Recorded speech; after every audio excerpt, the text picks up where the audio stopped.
What's up, people? I'm Shaggy, the Opinionated Hippie, and this is part 13 of my reviewing and ranking other people covering Frank Zappa's music.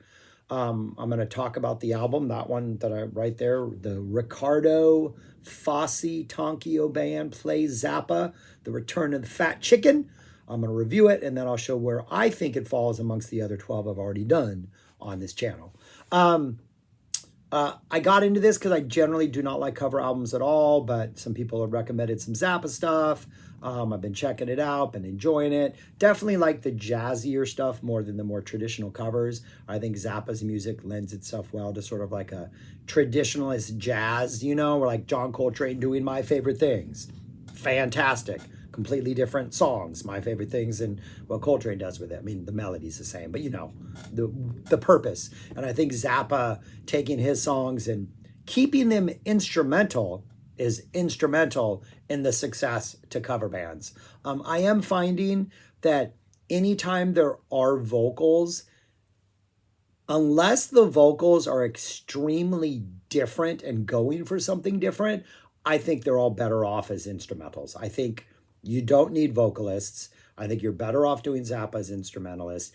And I think if you're going to do vocals, having a former Zappa member, Napoleon Murphy Brock, is on this album does not help you, because chances are that former Zappa member is not singing at the same level they once sang at, or they just remind you too much of the Zappa's original song because it's the original singer, and I think it robs a little bit of the power of it. There's one that I'm listening to right now that I'm going to review probably next week, that doesn't have singers per se, but has people speaking. But the way the people speak, they're European as opposed to like Southern Californian. So the vibe is completely different. And as an American, as a Southern Californian, listening to people with completely different accents, a different sort of approach to the language, makes it a lot more enjoyable. And so I'm finding that maybe that's the solution. But I bring that up because this album is a mix of instrumentals and songs with vocals. And for me, every one except one, the vocals kill the song for me. So this was released. Oh, also, the reason I'm doing this album is I got this comment about a week ago, maybe a little bit longer. And I was like, I don't know why people aren't commenting about the Riccardo Fassi album. Should they be? I know nothing about this. So I tracked down Riccardo Fascio. I was able to find this album, The Return of the Fat Chicken, which I believe is his second release of Frank Zappa cover songs. There is another one I've not been able to track down yet. That might be the one that's being referred to, but I decided to do it anyways. This one came out in 2017. And Riccardo Fassi, as the name suggests, is an Italian artist. I think he is the pianist, plays piano, which is what pianists tend to do. Right? That's what Riccardo does, right? He's a keyboardist, pianist, synthesizer, piano, producer, liner notes, electric piano is the props he gets. And Napoleon Murphy Brock is on this album. He does get a couple saxophone solos, or I think at least one. He on what song is he on? He is on Florentine Pogan. There's an ending jam at the end of Florentine Pogan that I don't think works. It's one of the songs on here that doesn't work for me, and yet it's one of my all-time favorite Zappa songs. Maybe there's a connection. He also plays flute on Take Your Clothes Off When You Dance. So big band. It is like a big jazz band. You got a lot of trombonists. You got some trumpetists. You got people playing trumpet, flugelhorn, tuba. You got some vibraphone players, some nice vibraphone solos every so often. Some violin, some accordion, some alto sax, some baritone sax. Got a drum, bass player. Like, you got a full big band bringing the jazz flavor to the Zappa music. 17 tracks. And let's see, 1, 2, 3, 4, 5 have vocals, have lyrics, essentially the same vocals that the originals have. And those just don't work. Napoleon's singing them, but I like Nappy back in 73 and 74. And so I don't know. It takes me out of it. It makes me realize this is a cover. Cosmic Debris opens it. I just the lyrics do nothing for me. Not the lyrics, the vocals do nothing for me. Though there is a really nice jazzy jam in the middle that absolutely works, that completely redeems the vocals. So I'm like, okay, okay. What else? Florentine Pogan has vocals. This is one of the tracks that just does not work for me at all. The arrangement just doesn't have the flow of the Zappa arrangement. It just feels like a cover, feels like it's a little stilted. And the jam at the end just feels forced. It doesn't have that sort of natural momentum that a good 74 Florentine Pogan would have. So that's one of the ones that doesn't work for me. Oh No has vocals, which sounds really good until the vocals start. And I'm like, oh, I just wish they didn't have vocals here. Take Your Clothes Off When You Dance has vocals, which I wish wasn't there. I wish weren't there. And then Uncle Remus has vocals. And the Uncle Remus is kind of a completely different take on Uncle Remus, a much bigger, jazzier, bolder, more sort of things going on type version of Uncle Remus.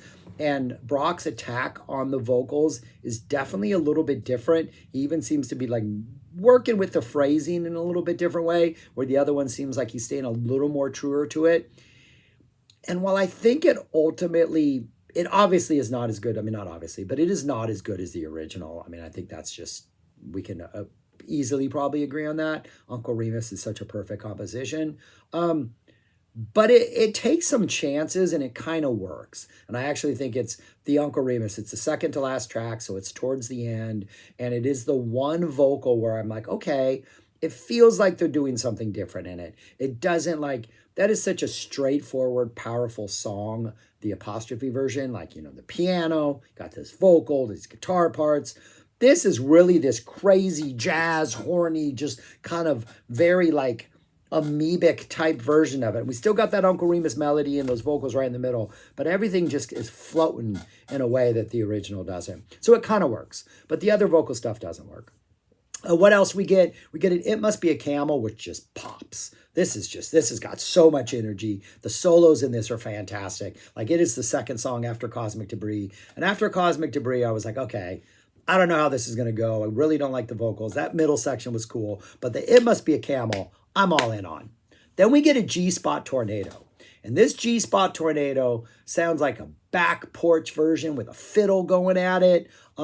It just has so much sort of simplified but still highly complex music. But because there's this large violin presence, it really gives it this almost country, backwoods, back porch, just kind of down home feel. When we get to like the really crazy written parts, it almost seems like Kansas. Like, I'm not a big Kansas fan, but I watched a video recently of a live Kansas concert popped up on my YouTube feed, and they had a violin player, and the proggy sections had this very countrified feel to it, and that's what this G-Spot Tornado kind of reminds me of, is that sort of Kansas prog. It's just really enjoyable, and really, it's probably one of the most, I think, refreshing versions of G-Spot Tornado I have heard. And it's just a really good listen. And then at the end of it, there's this really sort of kind of just eclectic, hectic Tornado coda that's a separate track. There's a number of either intros or coda outros to these songs. All of them are excellent. All of them are doing something jazzy that's a little bit different than either the main track or different than everything that's gone before. Some are chiller, some are more beboppy, some are more just chaotic. But Tornado gets a coda. Uncle Meat gets an intro, which is really sweet. Take Your Clothes Off When You Dance is a really good intro into it. And then Toads of the Short Forest has a fantastic coda that is just ends as like the last four songs. You get the Toads of the Short Forest, which just sounds beautiful. You just realize what a great melody that is. We get the Toads coda, which is bringing the madness that the song kind of demands, being that its origins are on weasels, or that's where we heard it first on an official release.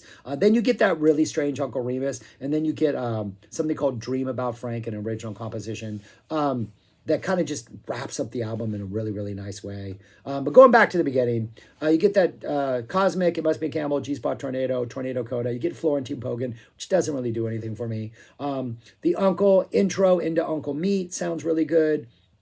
Almost all of these songs have really nice extended jammy sections in the middle where people just get a chance to solo. And a lot of like the way the solo sections both start and end and even kind of pop up in the middle is you'll have one or two soloists going at a time or three, and it's just a very chaotic feel. And it's not that it doesn't feel arranged. It doesn't feel like you're doing a line and I'm doing a line.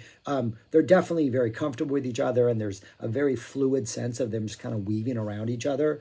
And in those moments, those like really, let's get into the jazz explorations. It must be a Campbell, G Spot Tornado, parts of the end of Florentine Pogan, Uncle Meat's middle section, Oh No, Little Umbrellas, Take Your Clothes Off When You Dance, the Toad's Coda. You're getting a lot of just really diverse, very comfortable jazz improv moments in which it just feels like the band just knows these songs and they're just like jazz standards and they just can't wait to get to the part where they get to strut their stuff and improv. And it just all works. Florentine Pogan, Uncle Intro, Uncle Meat. We get Sofa. It's Sofa number one. There's no lyrics, people. It's the instrumental. It's a score.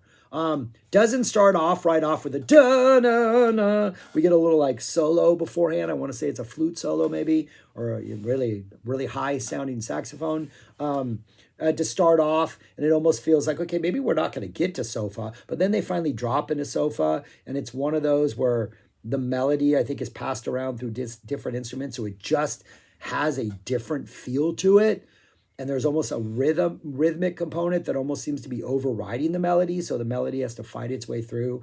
Just really, really interesting arrangements. Then we get the title track, which is just this 2-minute jazzy, crazy instrumental, The Return of the Fat Chicken. Oh No, Little Umbrellas, which fantastic. The close intro, Take Your Clothes Off When You Dance. Another one that almost, the melody's there, but there's this weird rhythmic melody that's a hangover from the close intro, that the Take Your Clothes Off When You Dance melody is fighting against. And it's almost like, I've used this analogy before, but there are certain Frank Zappa motifs or rhythmic ideas that seem like an alpine skier where you're skiing downhill and you have to hit the gates, and those rhythmic like beats are the gates, and every time we hit a gate, something new happens. It almost feels like your Take Your Clothes Off has this really rhythmic gated sort of like thing that the melody's working its way through. It's not that stark, but it's there. Toads of the Short Forest and the Toad's Coda, probably one of the highlights of this. And then we get that strange but compelling, interesting Uncle Remus, and then Dream About Frank. 17 songs. The ones with vocals, which are about 4 of them, Uncle Remus, I'm not going to count because I think I like it, are maybe not that good, but it's a pretty good album. Like, I really like it. Really like the jazzy stuff. I think all like anytime somebody gets a chance to solo, they're stepping up. It sounds good. The production sounds good. Yeah, I really like this. Yeah. So where would I put this among the other ones I've already done? I have it back at number 6 right now. I mean, all of those top 5 are like your jazzier, Ensemble Moderne. You get their version of some really good songs. Ed Palermo Big Band, Mar Vista, which has more of a jam band, very loose jam band feel about it. The Various Artists, Would You Like a Snack, is just a 200 Motels inspired chaotic masterpiece. The Norwegian Wind Ensemble, the brass from Utopia, kind of something similar to Riccardo Fassi. Riccardo Fassi maybe being a little more eclectic, a little more Southern European. But yeah, all those jazz things belong at the top, man, because they're all fantastic. So I put it in number 6. All of these are good. The only two that the only one that really has disappointed me up to this point is the Jam Band tribute to Frank Zappa, which was the first one I did. Glad I didn't quit after that because it's last. I hope nothing is worse than that. Everything else I think has some pretty good moments. But anyways, that's all I got. Thanks for watching. If you've checked this album out, let me know your thoughts on it. If you're that guy who left the original comment, I'm assuming this is not the one you were talking about. If it is, yeah. If not, I'm still trying to find that other one, and I will review it when I get it. Yeah. All right. That's all I got. Thanks. Subscribe, like, share, write, comment, whatever. And go listen to Frank Zappa, people. Go listen to Frank Zappa. Peace. Talk to you later.